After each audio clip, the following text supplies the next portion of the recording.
Halo semua, balik lagi di channel Toraokun. Sebelum pembahasannya dimulai, silahkan klik tombol subscribe dan aktifkan lonceng notifikasinya supaya kalian gak ketinggalan info dan teori terbaru dari Mimin. Kalau udah, terima kasih. Pada saat ini, perang besar sedang terjadi di Pulau Onigashima, di mana para samurai yang beraliansi dengan Luffy sedang sibuk melawan Kaido dan Big Mom. Aliansi kedua Yonko ini benar-benar masalah serius bagi Wano Kuni. Mereka ingin mengubah ibu kota bunga menjadi Onigashima baru, tempat yang akan menjadi surga bagi para bajak laut. Sudah banyak kota di Wano Kuni yang rusak, sehingga apabila ibu kota bunga sebagai tempat paling makmur saat ini dihancurkan, maka Wano Kuni benar-benar akan berakhir. Oleh karena itu, Kaido dan Big Mom harus dihentikan demi masa depan negeri para samurai itu. Walau sangat sulit, tapi cepat atau lambat, dua Yonko tersebut pasti akan berhasil dikalahkan. Meski begitu, ternyata aliansi Kaido dan Big Mom bukan satu-satunya ancaman bagi Wano Kuni.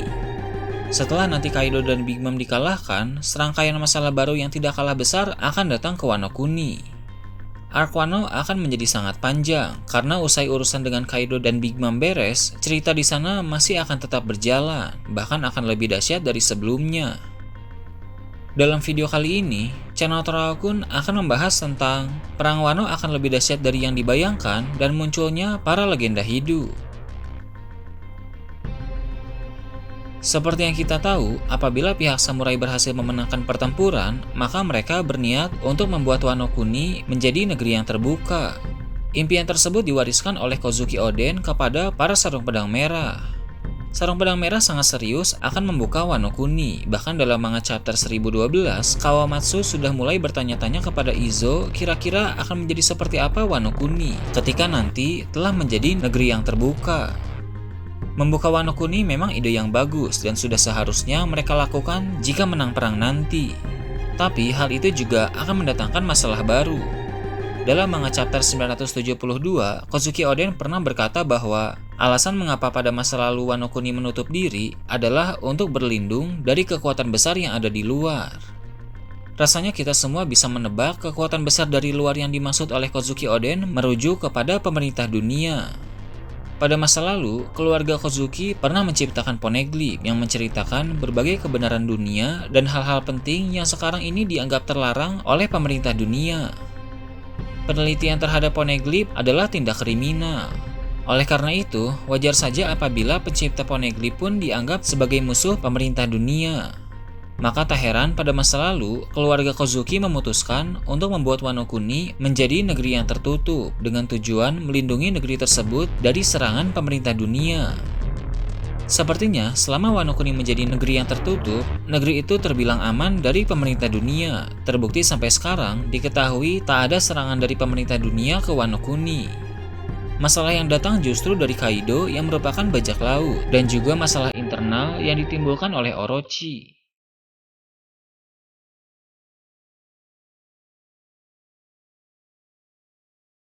Setelah nanti Wano Kuni menjadi negeri yang terbuka, pemerintah dunia pasti tidak akan tinggal diam. Wano Kuni akan langsung menjadi target pemerintah dunia, di mana mereka akan mengirim pasukan angkatan laut untuk pergi ke sana. Ada dua kemungkinan. Pemerintah dunia ingin menghancurkan Wano Kuni, atau pemerintah dunia ingin menduduki Wano Kuni agar kekayaan negeri tersebut seperti batu laut yang melimpah bisa diambil alih oleh pemerintah dunia. Wano Kuni merupakan kampung halaman keluarga Kozuki, sang pencipta Poneglyph. Dengan begitu, pemerintah dunia punya alasan untuk menghancurkan atau menduduki negeri tersebut, sebab Wano Kuni akan dianggap sebagai musuh oleh pemerintah dunia.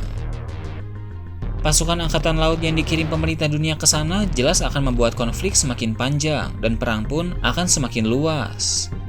Bukan cuma masalah pemerintah dunia dan angkatan laut saja, masalah lain juga akan berdatangan satu persatu. Wano Kuni akan menjadi tempat yang menarik untuk didatangi oleh bajak laut Kurohige. Keadaan Wano Kuni sehabis perang pasti akan dianggap oleh Kurohige sebagai sasaran empuk, karena orang-orang di sana sedang kelelahan dan banyak yang terluka. Kurohige ingin agar para anak buahnya mencuri senjata-senjata dari batu laut, rod Poneglyph, dan tentu beberapa buah iblis yang menurutnya menarik. Ini memang sudah kebiasaan Kurohige, yaitu mengambil keuntungan dari berbagai kejadian besar, seperti saat dulu di Impel Down dan Marineford. Masalah lain yang akan menimpa Wano Kuni adalah kedatangan para sisa bajak laut Rocks yang lain. Alasan mengapa mereka tertarik ke Wano Kuni adalah karena mereka mendengar berita tentang kekalahan Kaido dan Big Mom. Kaido dan Big Mom merupakan mantan rekan mereka saat masih dalam bajak laut Rocks. Mereka tahu dengan pasti Kaido dan Big Mom sangat kuat, maka mereka terpicu untuk ke Wano Kuni karena penasaran untuk melihat sekaligus mencoba kekuatan dari orang-orang yang berhasil mengalahkan Kaido dan Big Mom. Dulu, dalam event Jam Festa, Eiichiro Oda sempat menyinggung akan muncul legenda yang bersembunyi yang akan menghalangi jalan Luffy. Kemungkinan besar legenda tersebut berasal dari salah satu mantan anggota bajak laut Rocks.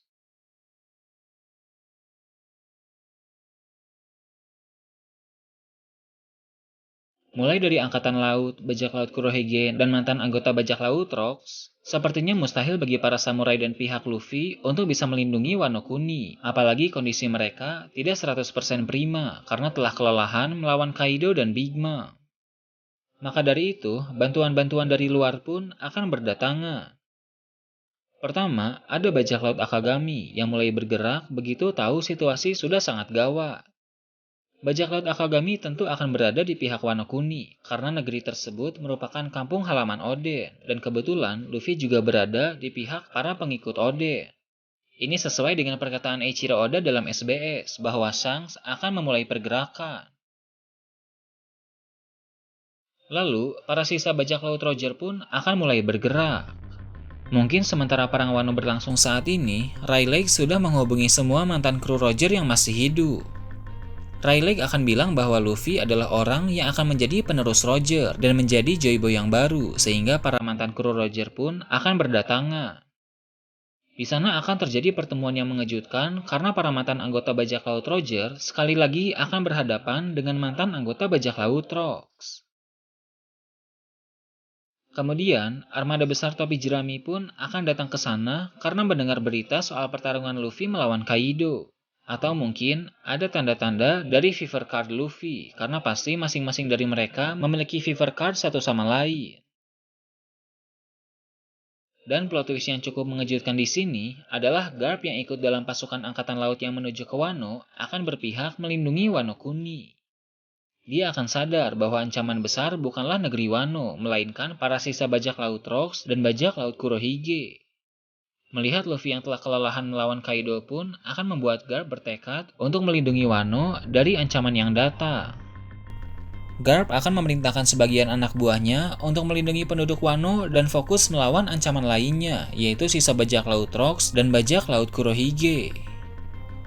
Pertempuran Wano Kuni pun akan lebih luas lagi dan tidak menutup kemungkinan akan melibatkan lebih banyak pihak, seperti pasukan revolusi.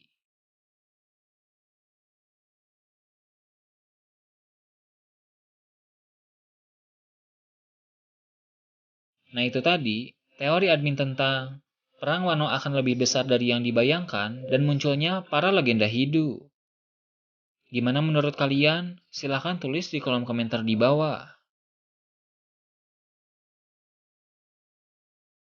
Oke, segitu aja untuk pembahasan kali ini. Jangan lupa like, share, dan subscribe untuk video menarik selanjutnya.